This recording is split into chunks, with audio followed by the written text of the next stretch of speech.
ಸದ್ಗುರುನಾಥ ಶರಣಂ ಜಯ ಜಯ.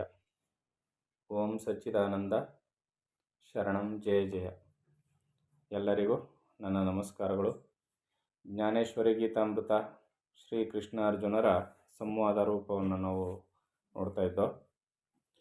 ಅರ್ಜುನನಿಗೆ ಶ್ರೀಕೃಷ್ಣ ಪರಮಾತ್ಮನು ಯಾರು ಸರ್ವಕರ್ಮವನ್ನು ನನಗೆ ಅರ್ಪಿಸಿ ಸರ್ವವನ್ನು ಸಮಭಾವದಿಂದ ನೋಡ್ತಾರೋ ಅವರು ವಾತಾಪಿತ್ತ ಕಫದಿಂದ ಕೂಡಿದ ಈ ಜಡ ಶರೀರವನ್ನು ಬಿಟ್ಟಾಗಲೂ ಅವರು ನನ್ನನ್ನೇ ಸೇರ್ತಾರೆ, ಮದ್ರೂಪರಾಗ್ತಾರೆ, ಸಚ್ಚಿದಾನಂದ ಸ್ವರೂಪಿ ಆಗ್ತಾರೆ ಅನ್ನೋದನ್ನು ವಿವರಣೆಯನ್ನು ಕೊಡ್ತಾ ಇದ್ದ. ಇದನ್ನೇ ನಿಜವಾದ ಭಕ್ತಿ ಅಂತಲೂ ಕೂಡ ಅರ್ಜುನನಲ್ಲಿ ಹೇಳ್ತಾ ಇದ್ದ.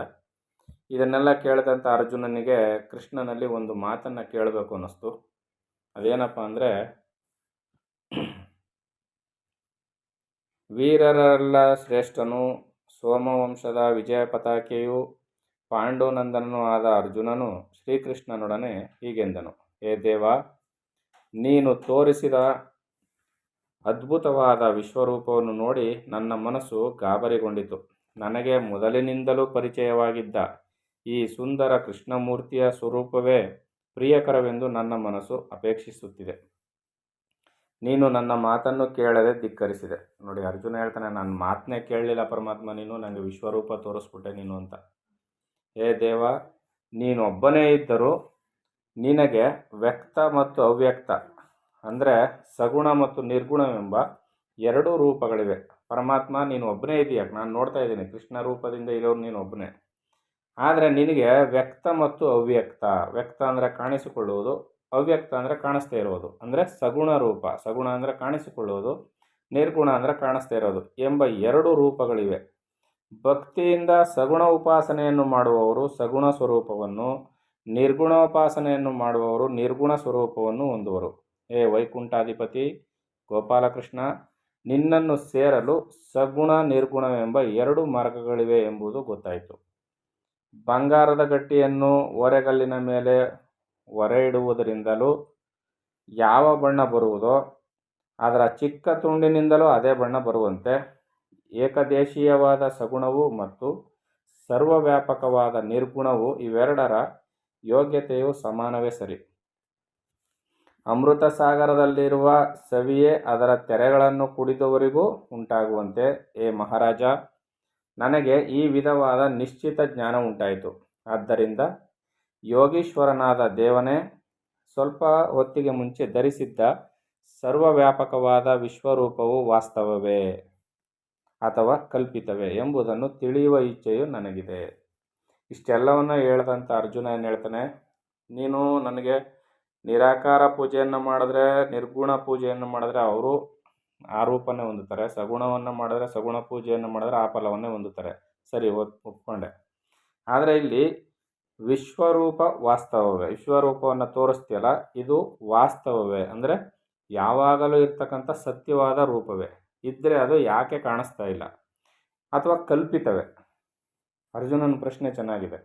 ವಿಶ್ವರೂಪ ವ್ಯಾಪಕವಾದದ್ದು, ವಾಸ್ತವವಾದದ್ದು, ವಾಸ್ತವ ಅಂದರೆ ಈಗಲೂ ಯಾವಾಗಲೂ ತ್ರಿಕಾಲ ಅಬಾಧಿತವಾಗಿರ್ತಕ್ಕಂಥದ್ದು, ಬಾಧೆ ಇಲ್ಲದೆ ತ್ರಿಕಾಲದಲ್ಲಿಯೂ ಭೂತ ಭವಿಷ್ಯತ್ ವರ್ತಮಾನ ಕಾಲದಲ್ಲಿಯೂ ಮೂರು ಕಾಲದಲ್ಲಿಯೂ ಇರಬೇಕು ಅದು.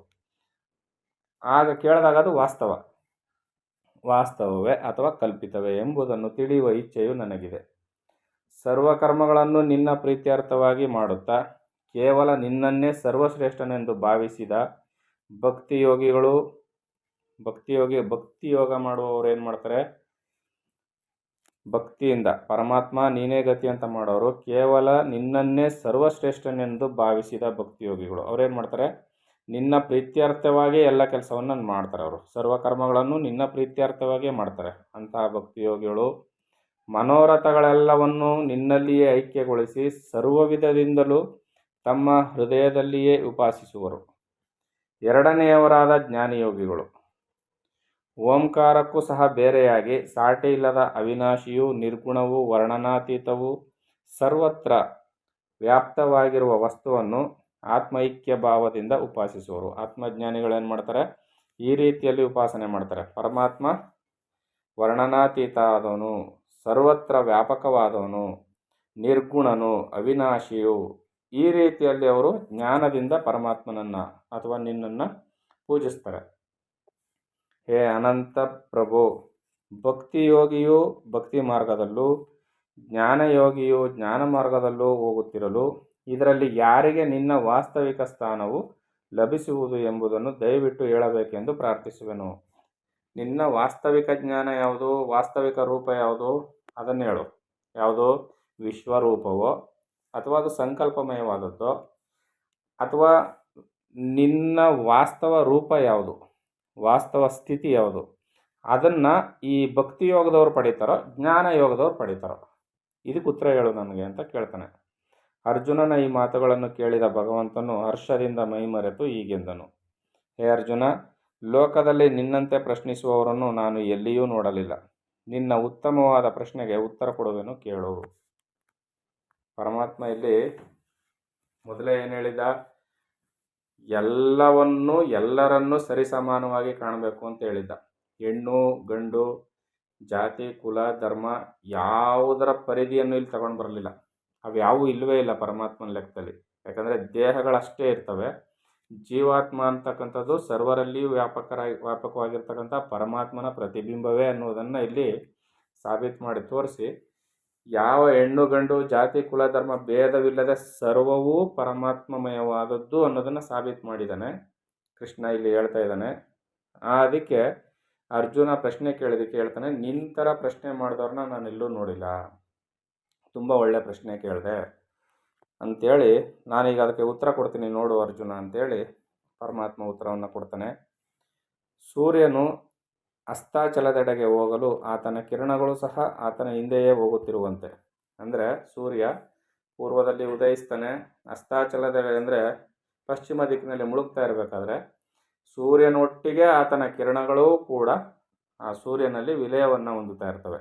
ಈ ರೀತಿಯಲ್ಲಿ ಯಾವನಿಗೆ ನನ್ನ ಮೇಲೆ ಭಕ್ತಿ ಇರುತ್ತದೆಯೋ, ಯಾರಿಗೆ ಪರಮಾತ್ಮನ ಮೇಲೆ ಭಕ್ತಿ ಇರ್ತದೋ, ಅಥವಾ ವರ್ಷ ಋತುವಿನಲ್ಲಿ ನದಿಯಲ್ಲಿ ಪ್ರವಾಹವು ವೃದ್ಧಿಯಾಗುವಂತೆ, ಹೌದಾನೆ, ಮಳೆಗಾಲದಲ್ಲಿ ನದಿಗಳು ಯಾವಾಗಲೂ ತುಂಬಿ ಹರಿಯುವಂತೆ, ಯಾವ ಮನುಷ್ಯನು ಯಾವಾಗಲೂ ನನ್ನ ಉಪಾಸನೆ ಭಜನೆಯಿಂದ ದಿನೇ ದಿನೇ ಶ್ರದ್ಧೆಯನ್ನು ಸಹ ವೃದ್ಧಿ ಮಾಡಿಕೊಳ್ಳುತ್ತಿರುವನೋ, ಸಮುದ್ರವನ್ನು ಸೇರಿದ ನದಿಯು ಆನಂದದಿಂದ ನಲಿದಾಡುವಂತೆ ಯಾವ ಭಕ್ತನು ಪ್ರೇಮಪೂರಿತ ಹೃದಯದಿಂದ ದಿನರಾತ್ರಿಗಳೆನ್ನದೆ ಸರ್ವೇಂದ್ರಿಯ ಸಮೇತ ಮನೋಭಾವಗಳನ್ನೆಲ್ಲ ನನಗೆ ಅರ್ಪಿಸಿ ಸದಾ ನನ್ನನ್ನು ಉಪಾಸಿಸುವನು.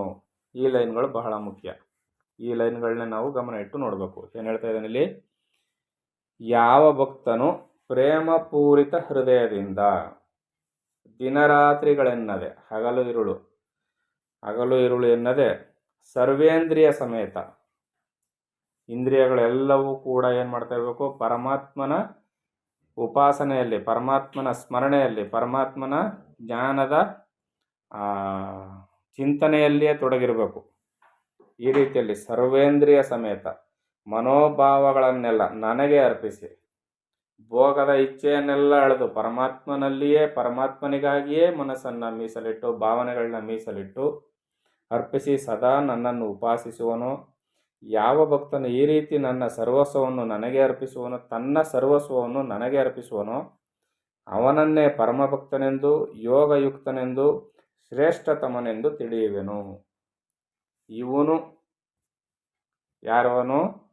ಪರಮಭಕ್ತನೆಂದು, ಅವನೇ ನಿಜವಾದ ಪರಮಭಕ್ತನು, ಯೋಗಯುಕ್ತನು ಮತ್ತು ಶ್ರೇಷ್ಠತಮನು. ಪರಮಾತ್ಮನಲ್ಲಿ ನಾವು ಗ್ರೇಡನ್ನು ಪಡ್ಕೊಳ್ಬೇಕಾದ್ರೆ, ಕ್ವಾಲಿಫೈಡ್ ಆಗಬೇಕಾದ್ರೆ, ಇವನು ಅತ್ಯುತ್ತಮ ಶಿಷ್ಯ, ಇವನು ಅತ್ಯುತ್ತಮ ಭಕ್ತ, ಅತ್ಯುತ್ತಮ ಯೋಗಿ ಅನ್ನಿಸ್ಕೋಬೇಕಾದ್ರೆ ನಾವಿಷ್ಟನ್ನು ಮಾಡಬೇಕು. ಏನು ಮಾಡಬೇಕು? ಸರ್ವೇಂದ್ರಿಯ ಸಮೇತ ಮನೋಭಾವನೆಗಳನ್ನೆಲ್ಲವನ್ನು ಪರಮಾತ್ಮನಲ್ಲಿ ಅರ್ಪಿಸಬೇಕು. ಅದು ಯಾವ ಥರ? ದಿನರಾತ್ರಿಗಳೆನ್ನದೆ ಪ್ರೇಮಪೂರಿತ ಹೃದಯದಿಂದ, ಸುಮ್ಮನೆ ಅಲ್ಲ, ಪ್ರೇಮಪೂರಿತವಾದ ಹೃದಯದಿಂದ. ನಾವು ಕೆಲವರು ಏನು ಮಾಡ್ತೀವಿ ಅಂದರೆ, ಇಷ್ಟು ದಿನ ಇಷ್ಟು ಹೊತ್ತು ವ್ರತಾಚರಣೆ ಮಾಡಬೇಕು ಅಂದರೆ ಆರಂಭ ಮಾಡುವಾಗ ಶೂರತ್ವವನ್ನು ತೋರಿಸ್ತೀವಿ. ಎಷ್ಟೊತ್ತು ಮುಗೀತದೋ ಇಲ್ಲಾಂದರೆ ವ್ರತಭಂಗವಾಗ್ಬಿಡ್ತದೆ ಅಂತ ಮನಸ್ಸಿನಲ್ಲೇ ಕೊರಗ್ತಾ ಇರ್ತೀವಿ. ಆ ದೃಷ್ಟಿಯಿಂದ ಮಾಡಿದ್ರೆ ಅದು ಫಲ ಕೊಡೋದಿಲ್ಲ. ನಮಗೆ ಚಿಕ್ಕದರಲ್ಲಿ ಒಂದು ಕತೆ ಹೇಳ್ತಾಯಿದ್ರು. ಯಾರೋ ಒಬ್ಬ ದೇವ್ರ ದರ್ಶನ ಆಗುತ್ತಾ ಅಂತ ಕೇಳಿದ್ರೆ ಹೌದು, ನೀನು 1000 ಬಿಂದಿಗೆ ನೀರನ್ನು ತಂದು ಶಿವಲಿಂಗದ ಮೇಲೆ ಉಯ್ದರೆ ನಿನಗೆ ಶಿವನ ದರ್ಶನ ಆಗುತ್ತೆ ಅಂತ ಯಾರೋ ಪೂಜಾರಿ ಯಾರೋ ಹೇಳಿದರು. ಅವನೇನು ಮಾಡ್ದ, ಪೂಜಾರಿ ಮಾತನ್ನು ನಂಬಿ 999 ಬಿಂದಿಗೆ ನೀರು ತಂದು ಸುರಿದ, ಲಿಂಗದ ಮೇಲೆ ಉಯ್ದಿದ್ದ. ಆದರೆ ಇನ್ನೊಂದು ಬಿಂದಿಗೆ ನೀರು ಉಯ್ಬೇಕಾಗಿತ್ತು. ಆದರೆ ಅವನಿಂದ 999 ಬಿಂದಿಗೆ ನೀರು ಇದ್ರೂ ಶಿವ ಕಾಣುವ ಯಾವ ಲಕ್ಷಣವೂ ಕಾಣಲಿಲ್ಲ. ಇನ್ನೊಂದು ಬಿಂದಿಗೆ ನೀರು ಇದ್ರು ಬಂದ್ಬಿಡ್ತಾನ ಅಂತೇಳಿ ವ್ರತವನ್ನು ಮುರಿದಾಕ್ತ, ಕೈ ಬಿಟ್ಬಿಟ್ಟ. ಇಲ್ಲಿ ಕೂಡ ನಮ್ಮ ಅಶ್ರದ್ಧೆ ಕೂಡ ಇಲ್ಲಿ ಈ ಕೆಲಸವನ್ನು ಮಾಡುತ್ತೆ. ಅದರಿಂದ ಸಾಧಕನಾದವನು ಶ್ರದ್ಧಾಪೂರ್ವಕವಾಗಿರಬೇಕು, ಪ್ರೇಮಪೂರಿತ ಹೃದಯದಿಂದ, ಹಗಲು ರಾತ್ರಿಗಳೆನ್ನದೆ ಈ ರೀತಿಯಲ್ಲಿ ತುಡಿತದಿಂದ ಇರಬೇಕು. ಸರ್ವೇಂದ್ರಿಯ ಸಮೇತ ಮನೋಭಾವನೆಗಳನ್ನೆಲ್ಲ ನನಗೆ ಅರ್ಪಿಸಿ ಅಂತ ಇಲ್ಲಿ ಹೇಳ್ತಿರೋದು. ಪರಮಾತ್ಮನಿಗೆ ಅರ್ಪಿಸಿ ಯಾವ ಭಕ್ತನು ಈ ರೀತಿ ತನ್ನ ಸರ್ವಸ್ವವನ್ನು ನನಗೆ ಅರ್ಪಿಸುವನು ಅವನೇ ಪರಮ ಭಕ್ತ, ಅವನೇ ಪರಮ ಯೋಗಿ, ಅವನೇ ಶ್ರೇಷ್ಠತಮನೆಂದು ನಾನು ತಿಳಿಯುವೆನು ಅಂತ ಇಲ್ಲಿ ಅರ್ಜುನನಿಗೆ ಕೃಷ್ಣ ಪರಮಾತ್ಮನ ಹೇಳ್ತಾ ಇದ್ದಾನೆ. ಇದು ಸರ್ವರಿಗೂ ಅನ್ವಯವಾಗ್ತಕ್ಕಂಥ ಮಾತು. ಮುಂದೆ ಏನು ಹೇಳ್ತಾನೆ ಅಂತ ಮುಂದಿನ ಆಡಿಯೋದಲ್ಲಿ ನೋಡೋಣ. ಎಲ್ಲರಿಗೂ ಒಳ್ಳೆಯದಾಗಲಿ. ಓಂ ಸದ್ಗುರುನಾಥ ಶರಣಂ ಜಯ ಜಯ. ಓಂ ಸಚ್ಚಿದಾನಂದ ಶರಣಂ ಜಯ ಜಯ. ಹರಿ ಓಂ ತತ್ಸತ್. ಹರಿ ಓಂ ತತ್ಸತ್. ಹರಿ ಓಂ ತತ್ಸತ್.